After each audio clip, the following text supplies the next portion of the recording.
only to me, but for all of those who have longed for God's appearing. That's not just a scripture, church, that's a promise. There is a crown that is laid up for each and every one of us that comes from our Heavenly Father. It's got each and every one name. It doesn't belong to anybody else. It's yours. It's yours. If you love His appearing, which means if you live to love Him, if you live to worship Him and to serve Him and to lift up His name and to follow the things that He's asked us to do, there's a crown laid up for each and every one of us. And this is a very simple song. We haven't done this song in years. And I pulled it back out. And this song is called I Shall Wear a Crown. Here we go.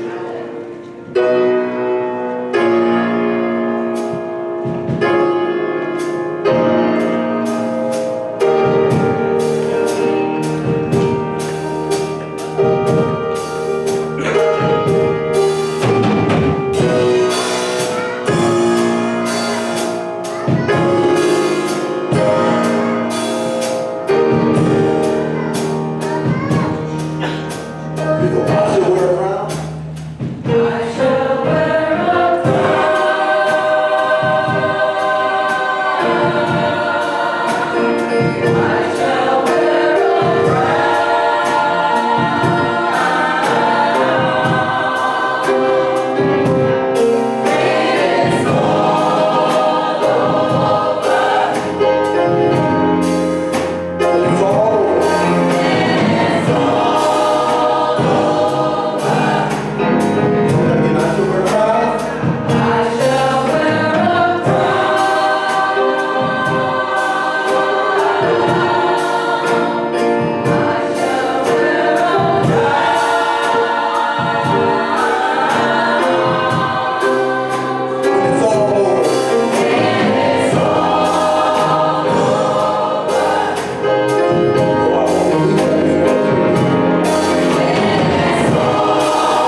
Amen.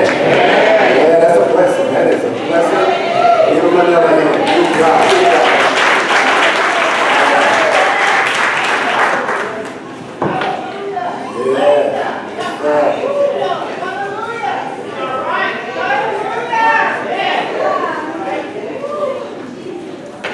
Happy Grandparents' Day.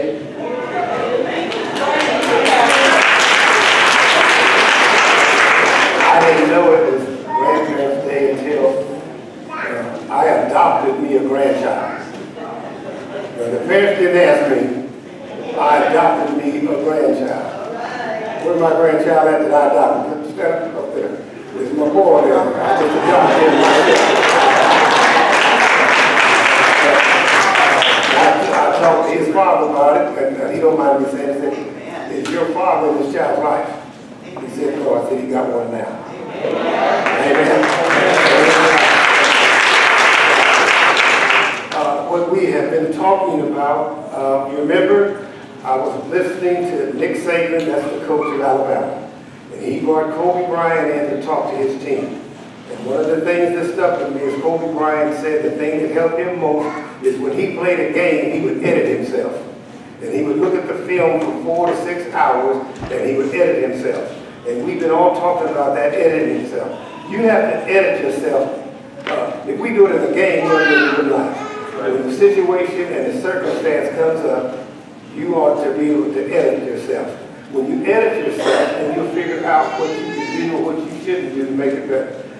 I was in a counseling session. I got to tell this is awesome. I was in a counseling session on Friday, and this gentleman, and Sister Gwen came in. I wanted Sister Gwen to come in and deal with it.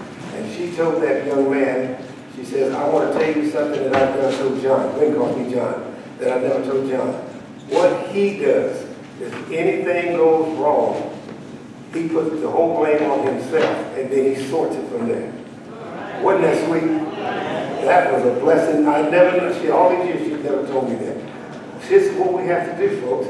We have to be able to edit ourselves. I don't care what the situation is, because once you edit yourself, you may find out you're the problem. And then sometimes you'll find out somebody else the problem. And so last week we done step 5. We had to admit, right? Admit, submit, repent. And step 5 was we admit to God, ourselves, and another human being the exact nature of our wrong. And if you go to the first epistle of John, he tells us to confess our sins to one another. This is one of the things, and I didn't know I was going to go to the next step. And maybe, I guess God is saying, since we have a recovery group, nobody goes to it, he just do it on Sunday morning. So, a lot of people, so we'll do what we got to do, because, you know, I'm that kind of guy. Because we all in the cover, whether we know it or not. But not everybody does, not everybody wants to admit, submit, and repent.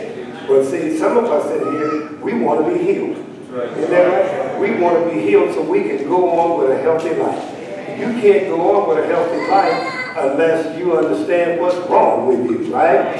You see, I went Friday and to my oncologist and the checkup, the blood work, and everything's excellent. I got to edit myself. They're editing with me to make sure that things are right in my life. So we talk about spiritually, we need to know that there's too many broken people that need to be healed. I'm going to tell you something that breaks my heart. I don't know if you all heard this on the news. I think it's Olathe. Olathe, the suicide rate for young kids has doubled. Has doubled.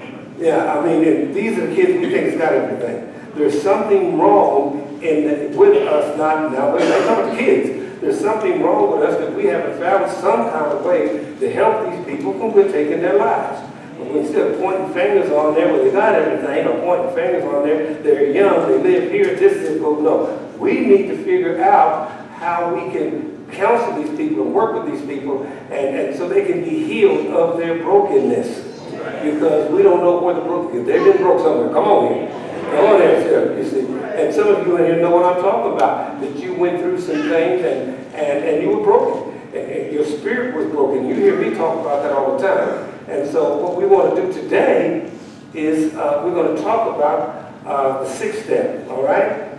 We're entirely ready to have God to remove, okay, these defects of character. You want a happy life? You want some happy marriages? You want some happy friendships? Then there's some things that's going to have to be removed. There are some things that only God can move. But if you're sick of it, some folks you say, I'm sick and tired of being sick and tired. Well, if you're sick and tired of being sick and tired, you ought to want to be healed.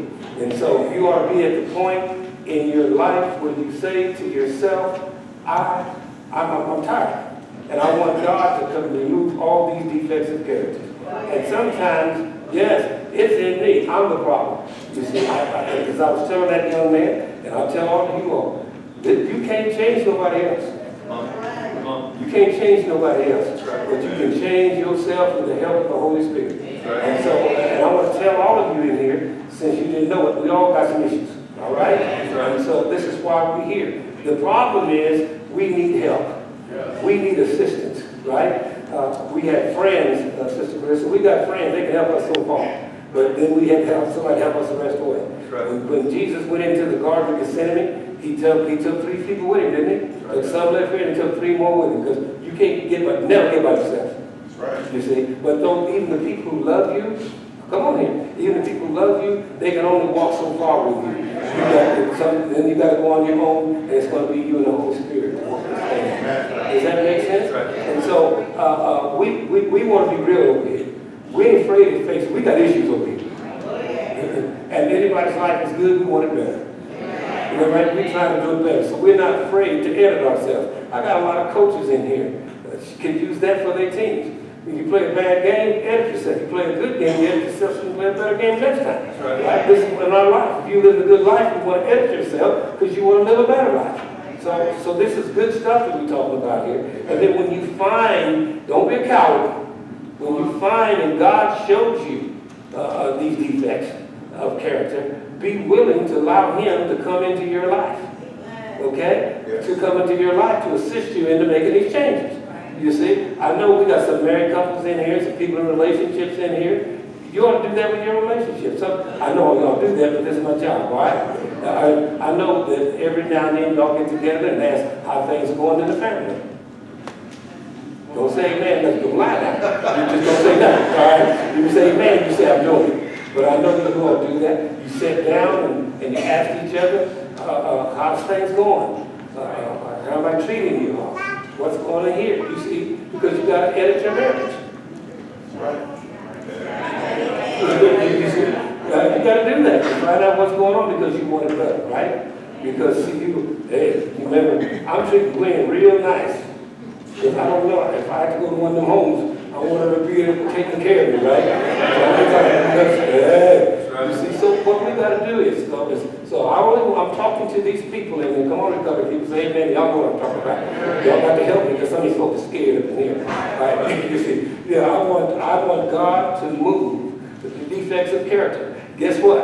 I want to help everybody out. You want to feel comfortable in here? All of you got something. Right? So we're in the right place today because we got some defects of character, but we're not afraid to deal with them. But we need help. That's right. Now, God would know, wouldn't God know that we have emotional problems? Wouldn't God know that we have some emotional problems? Wouldn't He know that we need some assistance in some areas where our hearts have been broken and our spirits have been wounded? Wouldn't God know that? All right, so if He knew that, He would tell the old prophets that if you keep waiting, I want to send somebody that can do that. Right. Come on here with me, all right? Say amen to that. And so we're coming from Isaiah 11, 1 through 4 from the Message. And I want you to understand, Isaiah was a prophet. And a prophet prophesies the future. And we're looking, some people are still looking for this, but we're going to find if we need to look for it or is it already here. Here we go. Isaiah talks about healing this way. It says in verse 1, a green shoot will sprout from Jesse's stump. And so when you read the Bible, sometimes it'll say the root of Jesse. That the Messiah will come through the root of Jesse. Say that, the root of Jesse. The Old Testament tells us that the Messiah, all right, the deliverer, the Messiah, will be the root of Jesse. And see, that part of being the anointed one would come through the root of Jesse. Now listen here. Buddha never said he was the anointed one. Muhammad never said he was the anointed one. God never said they were the anointed ones, and they never said they were the Messiah, did they? No, they never said that, right? But God knew that we needed that, right? He needed that we need some help back there in the Old Testament, right? Here we go.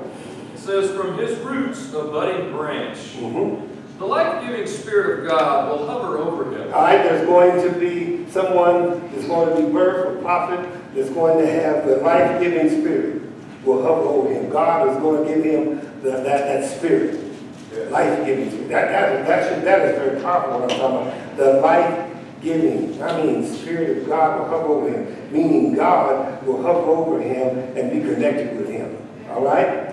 The Spirit that brings wisdom and understanding. And the Spirit that is going to come, he's a prophet, he's prophesied, is going to bring wisdom and what? And understanding. And above all thy getting, get what? Get an understanding. Do not forsake what? Wisdom. Right? So these are the things that were lacking, because if they had them, God wouldn't have told them that this person was coming to give it to them, right? And so in my life, there's been times in my life, maybe in your life, where you needed that wisdom and that understanding, and it wasn't there because you weren't saved or you weren't in a place where you could get it. All right? Amen. It goes on to say, the Spirit that gives direction and builds strength. Right, and God knew that we would need some spiritual direction. Yes. Yeah, because some my other people know what I'm talking about. We need some spiritual direction, and we need some strength. You can't make it through life on your own strength. Let me tell you, if you haven't been knocked to your knees, you keep living. Everybody thinks, well, I'm good, but you can't be good when you got people around you, because some of them ain't good. And you connected with them people, right? You see, I have never broke my heart, but I've had a broken heart. Come on here, somebody will come down and say, amen to that. Right? You understand? You can be all right, but people around you ain't all right, and that affects your life. Does that make sense? You see, got these little babies keep living. You know what I'm talking about. Right? You see, right? You were raised up in church. You know better. Why would you get yourself in this situation and circumstance? That's what I'm talking about. Life's going to do that to you. Right? So there's sometimes, brother, I want to read that again. Sometimes, Brother Nathan, I'll do it myself. I need some direction how to listen. The Spirit that gives direction. The Spirit is coming from this person. It's going to give me some direction. I need direction how to be a husband. I need direction how to be a father, a grandfather, a pastor, a friend. I need direction. And then sometimes I get weak. And I need strength. Right? Let me tell you something. If you're a good parent, a good husband, a good wife, a good mother, a good father, a good friend, there's going to be some times you're going to get weak. They're going to drain you. They're going to drain you. So sometimes I have to say, God, give me some direction, Lord. And when he gives me the direction, I have to ask him to give me the strength. Give me the strength to follow the path that he set before me. You understand that? When some of you've never had it before, and somebody didn't say, only people know I'm talking about, say, man, you done raised your children, and you done a good job, and you're so glad they gone, and then you come up with a grandchild. Come on here what I'm talking about, right? Come on here what I'm talking about. You see, you never know, and you're going to say, Lord, you want me to do this, give me strength. You see, I'll use my daughter. My daughter's 38 years old. Okay, she was 38 years old. She couldn't get pregnant. She had she's got a 13-year-old now and one getting ready to turn 18. And she couldn't get pregnant. She got a 4-year-old. They call them oops. She was almost mad at the doctor, right? And having a baby at 38 ain't no joke. Right? But here now, so she's got to start all over again, and give me some direction and give me strength so I do not choke the life out of this child. Come on, somebody knows what I'm talking about. Somebody knows what I'm talking about here. Right? So we know that this is life. If the Bible's not going to help us in our everyday life, and church is not going to help us to deal with life's issues, what are we coming up in here for? You have no clue what's ahead for you. But you know who you need to help you.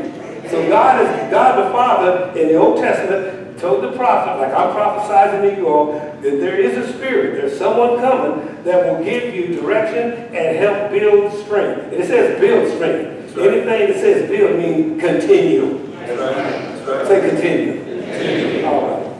This same life-giving spirit is the spirit that instills knowledge and fear of God. It gives me the knowledge and fear of God. I need knowledge.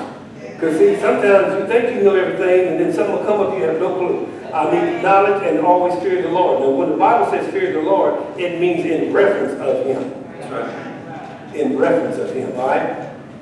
It says the fear of God will be all His joy and delight.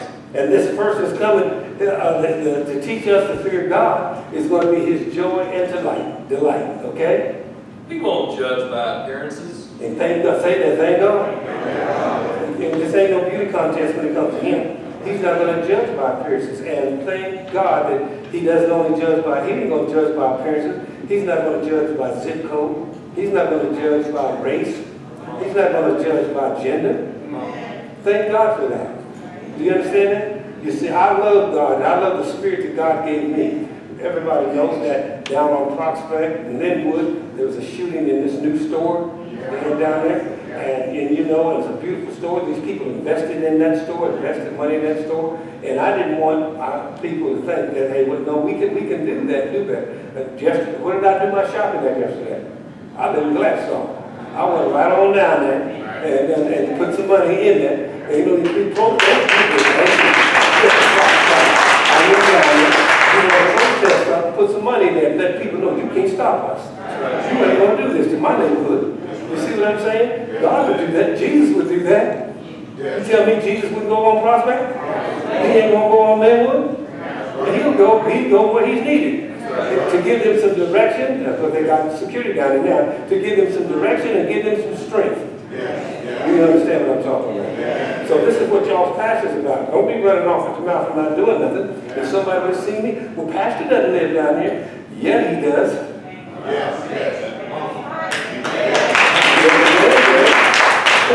You understand what I'm saying? So you don't want a pastor that just talks and don't do it, right? So God gave me the strength, and He gave me the wisdom and direction, and He directed me to go there. And I went there and spent some money there. I was proud to be there. I was glad to see what could be the possibilities of those young people working in that store. And I would talk to them, and they'd say, yes, sir, you go over there, because I'm trying to find, the vegetables. I was in the wrong out. Beautiful young lady, sister, directed me, and another young man, I needed something else down there, and I was glad to see that. God gave me the strength, and give me the will, and give me the desire to make a better place no matter what that zip code is. Say it. Again, He won't judge by appearances, won't decide on the basis of hearsay. And if He doesn't, why do you? If He doesn't, why do you? Come on. All right? He'll judge the needy by what is right. He's going to judge the needy by what is right. Just because a person is needy don't mean they're wrong. That's right. Circumstance. There's some good people who's been put in some bad circumstances and situations. You understand what I'm saying? Some folks live there because they haven't had the help to find a way out of that. You see, God doesn't judge that. The same God that goes up, I don't know if it's the White House, but whatever, they go someplace else. The same God is in the church is the same God. He goes where He's needed to be. But the thing of it is you got to repent. You have to repent, people. You have to repent. And you have to admit, submit, repent, and say, Lord, I want you to walk with me. We need to hear that song, walk with me, Lord, walk with me, my Lord. You got the music. Now, some of us, He can't walk with us, like me and DJ and some of the couple. He need to walk in us. He got to walk in us and walk with us. We might do this here. Like a little kid, you get us, you better get back over here. So it's safe for Him to walk within me. Come on, man. I feel good about this message because we are not afraid to admit our defects of character in Him. Because we want to be better and we don't mind editing ourselves. We will edit ourselves because we want to be 100%. That's our goal. If the Bible says be perfect as your Father in heaven, does it not say that? And the other one says, you see what I'm saying? And so that's what we're striving for, perfection. We're striving for perfection as men and women in this church. Isn't that right? And we want to be God men and God women in this church, right? And we're not afraid to admit that we have some character flaws in our lives and we want to remove so we can be more like Christ. Amen to that. All right. says in Luke chapter 4, I'm going to read the King James Version, beginning with verse 14. Now this is what you need to hear. He said somebody was coming that was going to give us this. All right, here we go. Jesus returned in the power of the Spirit into Galilee, and there he went out, the fame of him through all the region round about. So Jesus, he just came back, and he'd been going around, and he dealing with folks. And so we're going to the story. Almost said something he would say. It says, and he taught in the synagogues, being glorified of all. So remember there, listen to me. Jesus taught in the church. Y'all know that, right? They call it the synagogue there. Now let me tell you, the body of Christ is the church. But God sanctified and consecrated the building, which we call the church, for us to be able to worship and praise Him in. Yes. Amen. And that's why we need to be careful how we enter His sanctuary. The attitude we wear. Sometimes people wear the wrong clothes. Listen to me. I ain't talking material. I'm not talking about those things. I'm talking about that thing called attitude. All right? It says in verse 16 that he came to Nazareth, where he had been brought up, and, as his custom was, he went into the synagogue on the Sabbath day and stood up to read. So Jesus was going to church. We'll say church today. And he stood up to read. So Jesus knew the Old Testament. Yes. Because he read the Old Testament. And he was familiar with the Old Testament. So Jesus read, I'm going to use this today's term, he read the Bible. Old Testament, I'm using it, right? So he just didn't sit at home on Sunday, on Saturday, excuse me. He would what? With church. Right? With church folk. He fellowshiped with them. And he talked with them. Right? And you know who's there? There was some real hypocrites up in that church. He was, right? But he went and read the Bible and talked with them, right? It said, and there was delivered unto him the book of the prophet Isaiah. Oh, they delivered unto him the book of the prophet Isaiah. We just read something from Isaiah, didn't we? Okay. Jesus read the same thing we read. All right. When he had opened the book, he found the place where it was written. And he found this place where it was written. I know he's excited about it. I'm excited about it too. Here we go. The Spirit of the Lord is upon me. Wait a minute. Jesus said that the Spirit of the Lord is upon me.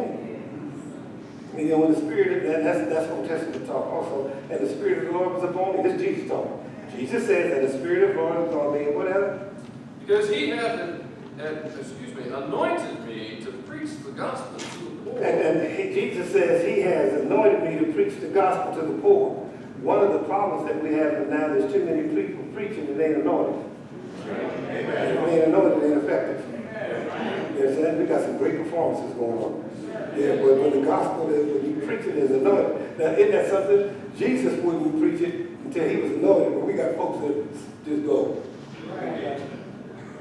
Many are called, but few are what? That's the anointing, right? All right, so Jesus is saying when the anointing is upon him to preach to the poor. So that means to me is that the anointing ain't upon you, you probably ought to just sit down. Makes sense, right? He has sent me to heal the brokenhearted. So wait a minute, people. I want to talk to you. God sent Jesus Christ to heal the broken heart. He knew he was going to have emotional problems. He knew our hearts were going to be broken. You understand that? There's nothing wrong with that. That's part of life. God in his wisdom knew that some of us would be brokenhearted. And some of us would be bruised and wounded. We'll get into that.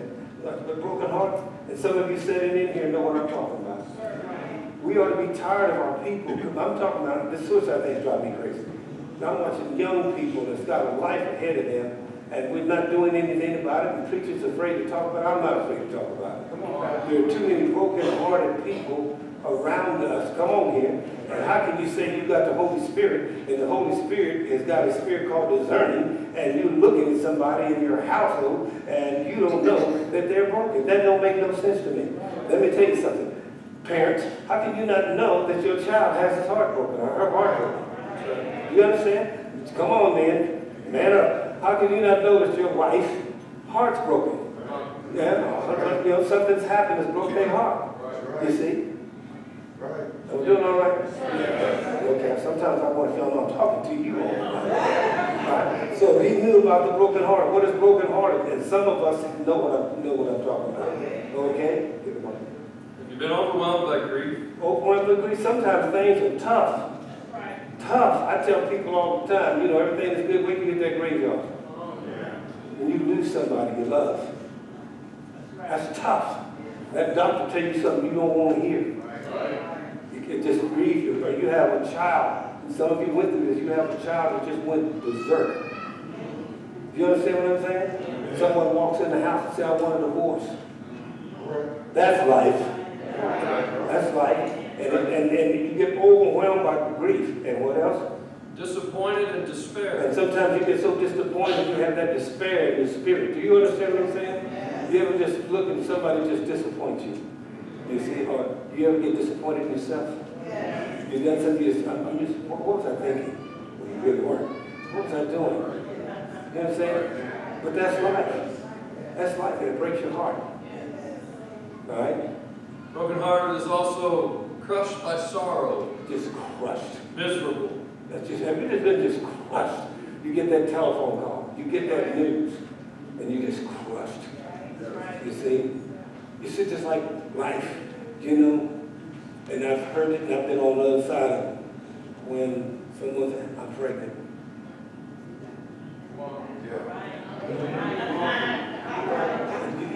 And it crushes you as a parent. Education out the door. Who's going to take care of the child? Young man didn't know what to do. This is life. And if you ain't ready for it, it'll break you. You see? People who get laid off ain't ready to be laid off. Folks that get cancer ain't ready to deal with cancer. Folks that have heart conditions ain't ready to deal with heart conditions. You see what I'm saying? All right? And it'll crush you. And it'll make you miserable. And if you're not careful, it'll go into, you'll be depressed. And so I've been there. Where I've been depressed. You see, I'm laying up in this hospital and they can't find out what's wrong. It depresses you. Do you understand what I'm saying? And it can damage you, people. And it can damage you to the part that some people can't handle it. They don't want to live. They're brokenhearted. And medication won't help it because it's too deep for that. It's down into their spirit and into their heart. And they ain't got no medication that can heal a broken heart. Only Jesus can heal a broken heart. You understand what I'm saying? All right? What Pastor's saying is that they've given up all hope. They're emotionally damaged. They're emotionally damaged. And this is what we're talking about here. Emotionally damaged. Quit trying to be a Christian. Quit trying to, the Lord to fix it. Some people need help. Some people need help. They're emotionally damaged. And they've been living with it a long, long time. You see, you understand that when you say, well, just trust in the Lord. They trust in the Lord. They say, but they're still emotionally damaged. You see, but they got, you see, so sometimes God sends to us people to help and guide us through the process of getting healed. Do you understand what I'm saying? Can God use a doctor? Can God use medicine? Then he can use a psychologist. Are you with me? All right. Emotionally damaged is psychological or emotional trauma. And I'm not afraid to talk about that. You don't know what somebody's been through. You don't know the damage that's been done to them. You trying to tell somebody's been abused and raped, well, you'll be okay. Can I say it? Have you lost your mind? You have no clue what these people are going through. They're emotionally damaged, right? All right? And the church sometimes is the worst thing, and it comes from the pulpit. Because people are afraid to cry out because they don't want anybody to make fun of them, and they feel that they can't trust any of them. But if Jesus Christ can heal the brokenhearted, he understands that they're brokenhearted. What's wrong with us? Right? All right. Let me catch my breath. It's damage or injury to one's psyche. It damages the psyche. If they could, they would do better. They're imprisoned by that thing that happened to them years ago. It damaged them. somebody's acting a fool, try to find out what's behind the acting. Come on, stand up here. All right. It causes challenges in functioning or coping. When emotionally damaged, a person can experience these things always on edge. Angry. Always on edge. If somebody's always on edge, well, you're always on edge. God, Holy Spirit, lead and guide me. Discern to me. My sister is on edge a little bit. Give me the remember. Give me the knowledge and direction how to deal with that. My husband's angry all the time. God, give me the wisdom, knowledge, and understanding to help figure out where his anger is from, and maybe I can help him and lead and guide him and walk with him to where he can get the help that he needs. You see, people that are in addictions don't want to be there. They're angry sometimes trying to fight. That every day they get up, they got to fight that. You understand? And sometimes they're angry because don't nobody understand. If I need you to love me, then next step I want you to understand me. All right? I don't need you to counsel me and preach to me. I need you to walk beside me and love me and care for me. Lead me and guide me. Let me confess my sins without you criticizing me. Come on, please. All right? Emotionally damaged person can have low self-esteem, anxiety. So if a person got low self-esteem, they weren't born that way. You ain't born with anxiety. All right? So I acting like I'm mad, I am upset. Because people are killing themselves and people are dying. And we got people sitting up in church and we act like we're scared to approach these people. Jesus wouldn't. So we ain't. And you shouldn't be in Christ Temple North and be afraid to step up. Because, you know, I'm like Jesus. He who has not sinned go first. All right? They can have substance abuse, isolation. These are the things that they do to medicate themselves. Why are you drinking? I'm hurting. You see? Why have you had this attitude towards people? I was hurt, bruised, wounded, broken, and I live in despair. I live in pain. That's why I medicate myself. That's why I medicate myself. You know why? I'm on. They gave me medication. I look great. I feel great. But you know I'm taking that medication so I can keep still feeling great, right? Well, people need spiritual medication. Ain't nothing wrong with being. We all come from somewhere. Just admit it. All right. I have no clue. I got you. All right. And not trusting of others. And that's a bad place to be. That's a bad place to be. Because you're going to have to trust somebody. You have to trust somebody. I think they call them sponsors. Is that what they call them? You better have you a spiritual sponsor. Because sooner or later, you're going to have to trust somebody. And then you're crazy if God doesn't know you need somebody and he won't send somebody to you. Yeah. Oh, God has supplied me my every need. But I don't want nobody to know. You need somebody to walk with you through your journey in life. All right? Good news is, church people came to heal these people, the brokenhearted. The brokenhearted. The NIV says to set the oppressed free. That's what we're supposed to be doing through the Spirit of Christ, because Christ come to do that and he left his unfinished work for who? Us. You've been oppressed, which is an exercise of authority or power and the burdensome. Have you ever been so oppressed that you this has become such a burden to you? I've been there. I've been there. Okay? Cruel or unjust manner. Mm-hmm. Dampen someone's spirit. You ever had your spirit dampened? You all that didn't say amen to this, call me when it happens. It's going to happen. You're going to get hit. You're going to take some hits in life. That's it.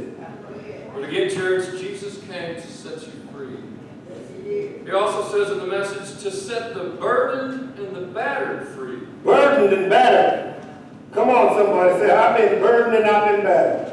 When they were singing those praise songs up there, you all know, when you're doing that, what you were saying is, I've been burdened and I've been battered, and I can recognize and I can feel the vibes from that song, because some of you couldn't even sit there. It was hard to sit there because you recognized the pain that was in your life.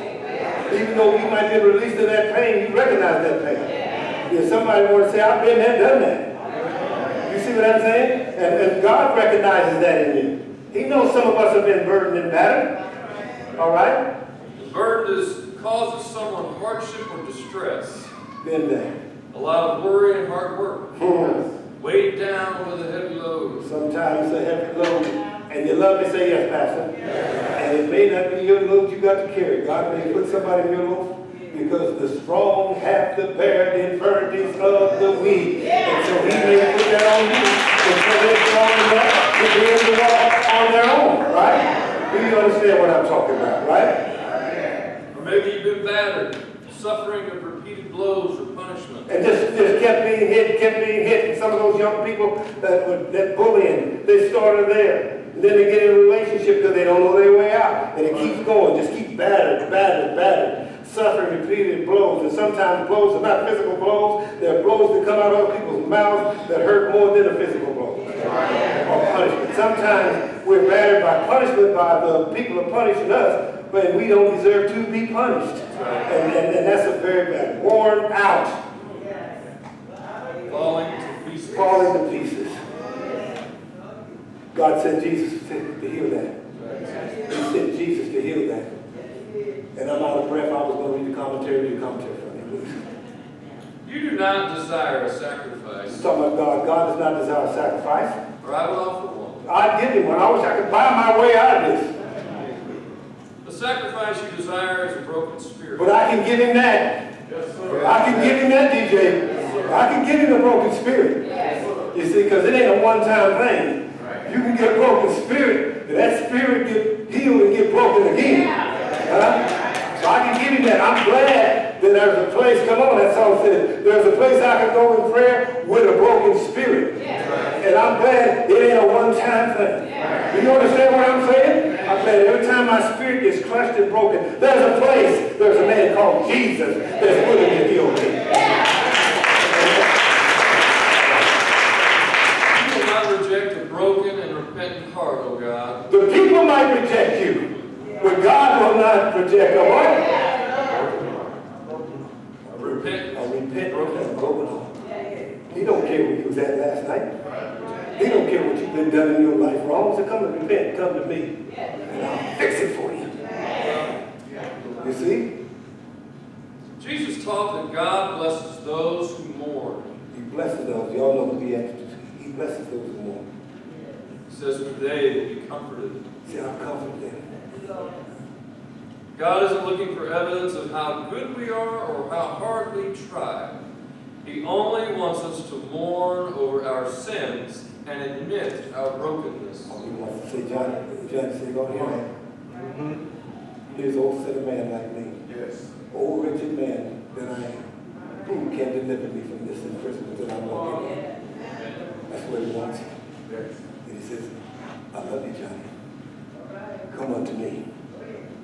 I'll heal you of your brokenness. All right. Guess what, church? Then he will not ignore our needs, but will forgive us, comfort us, and cleanse us. He'll do that. Amen. God will do that.